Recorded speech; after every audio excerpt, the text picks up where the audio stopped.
He's growling now.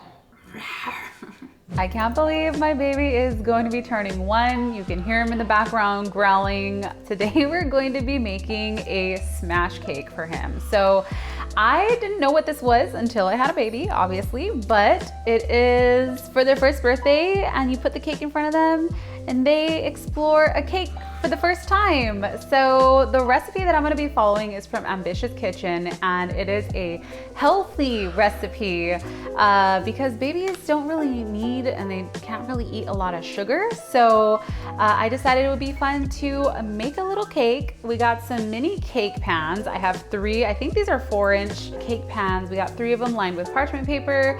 The ingredients we're gonna be using, the primary ones, are banana and peanut butter. We're also gonna be using almond flour, oat flour, and some vanilla extract. So we're gonna be decorating it today and having a photo shoot. So the theme for his first birthday photo shoot and party is one happy dude, because he seriously is a one happy little guy. So I'm actually gonna be making this cake for him twice, one for the photo shoot and one for his actual birthday. So I thought it'd be nice to do a little test run, see how long it takes me to actually do and how much time I need in order to decorate it. So let's go ahead and get started. So this recipe calls for 2 overripe bananas, and these ones aren't really overripe, but we're just gonna go with what we got. The more ripe they are, the sweeter the cake is supposed to be. So hopefully they'll be more ripe when I make the second one. And I can't believe I'm doing this twice. You know, it's all for the photo shoot. I gotta get the cute pictures for the party. Set my oven to 350. I'm actually kind of curious to see how this is gonna taste. Leo eats banana, peanut butter, and oatmeal all the time, so I hope it's new enough for him to be exciting. I'm pretty sure it will be with the frosting. I'm curious to see how sweet it is. So now my 2 eggs. A half a cup of creamy peanut butter, and I like to use the Santa Cruz one because there's no added sugar in this peanut butter, and it is super creamy. I should have kept the spoon. And a teaspoon of vanilla extract. And we're gonna mix that together. It smells really good. I've never had the banana and the vanilla extract. Normally don't combine that, so smells yummy. It smells like a nutter butter. Now for the dry ingredients, in another bowl, a cup of almond flour. So this is a packed cup. Nice and packed. Then we got 1/4 cup of oat flour. This is just from ground oats, and I just put it in a coffee grinder that I obviously don't use to grind coffee anymore. So this is not packed, so we're just going to pour it on top. All right, 1/4 cup. Half a teaspoon of baking soda, and half a teaspoon of cinnamon. Give that a little whisk. All right, let's add the dry ingredients to the wet. And it says to hand stir it together. So we're just gonna give it a little stir. Give it a little tap. Oh my gosh, it smells so good. I'm gonna wanna eat some of this. Now you most definitely could buy a smash cake for your baby, but I find it so much more meaningful to make him his first birthday cake. My precious baby. I definitely think it's something worth doing if you have a little bit of time. All right, the dough is a little thicker than I'm used to working with, but all right, so we're gonna evenly distribute the dough.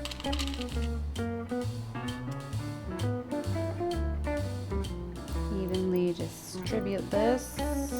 And then we're gonna bake for 15 to 20 minutes. Since these are small pans, I'm gonna check them at 15 minutes because I don't want them to be dry. So we'll test it with a little toothpick.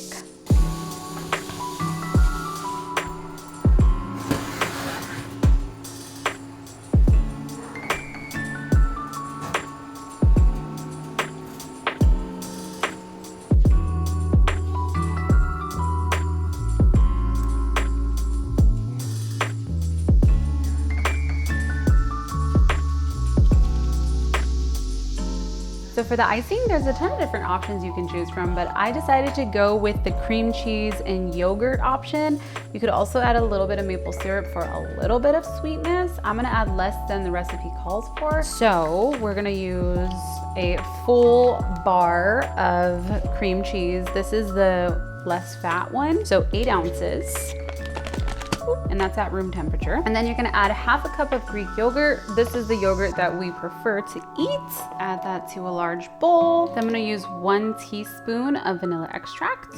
And then for a little birthday treat sweetness, I'm gonna use maple syrup, which he's never had before, and I'm using 1 teaspoon. So it's just a little bit of sweetness. And then with our hand mixer, we're going to beat it till it's nice and fluffy for about 5 minutes. I think I'm gonna change bowls. I want it to be deeper. I don't want this to splatter all over me.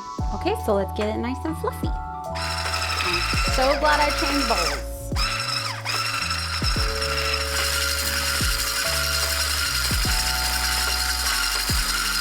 Okay, I hope this icing works. It looks a little bit runny than what I'm used to, I think because of the yogurt, but let's go ahead and put a little bit of icing down here so that it sticks. And then I'm just gonna layer it. So, got one here. I wanna do thin little layers in between.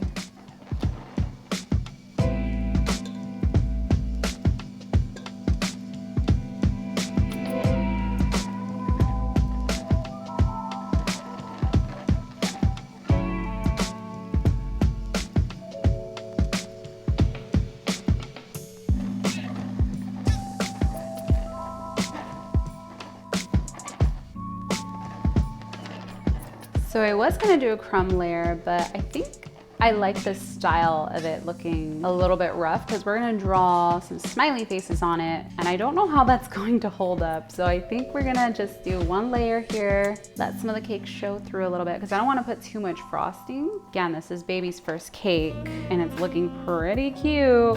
So let me just try to get it a little even on the bottom, and then we'll add our smiley faces.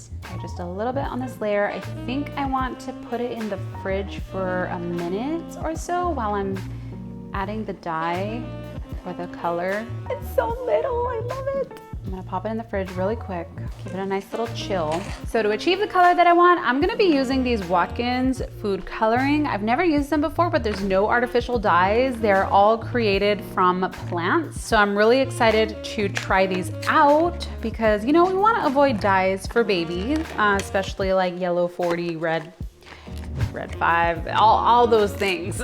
We want this to be as safe as possible for babies. So we have our yellow here, and then to achieve black, I'm just gonna mix together all the colors, but let's do the yellow first. Okay, so I think that'll be enough for the smiley faces, and then let's add some of this food coloring in here. I don't know how much we need, but I want it to be as vibrant as possible. The yellow actually has turmeric in it, which is pretty crazy. Such a cute yellow. It's so pastel. I think that's as bright as I'm gonna be able to get. It's more of like a pastel yellow, but I think that's okay. Okay, so here's our yellow. I didn't even give it a taste test. Interesting. Tastes like yogurt. So not bad. And for the black, I only need a little bit for the smiley faces and the eyes. So let's hope that this works. I'm gonna mix blue, red, and green. Not black. So I think since it's just the smiley face and the eyes, I'm okay with using a black icing color that I have that I know will get it black because it's a very small amount. Obviously, if you don't feel comfortable with that dye, you can totally skip this part and adjust the design, but I'm okay with it. All right, so now I'm just gonna put a bunch of smiley faces all around. I'll just do the yellow first. I'm just gonna kind of do little circles and then spread them to make them bigger. We'll do 3 smiley faces on the top, and then I'll do some on the sides.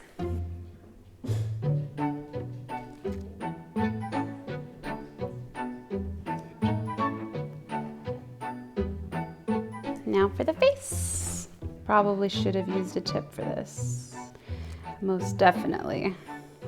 Oh my gosh.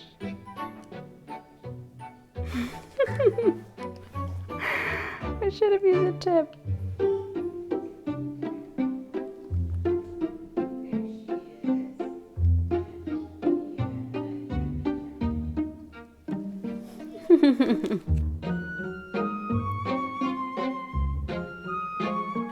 Just gonna leave that one. And there she is. Not my best attempt, but I will say that the frosting is a lot more watery than I'm used to. So I most definitely would recommend using a tip for the black, but you know what? It adds character. I think it's fun, and it was a good test run before the actual party. So now we just gotta see how Leo likes it.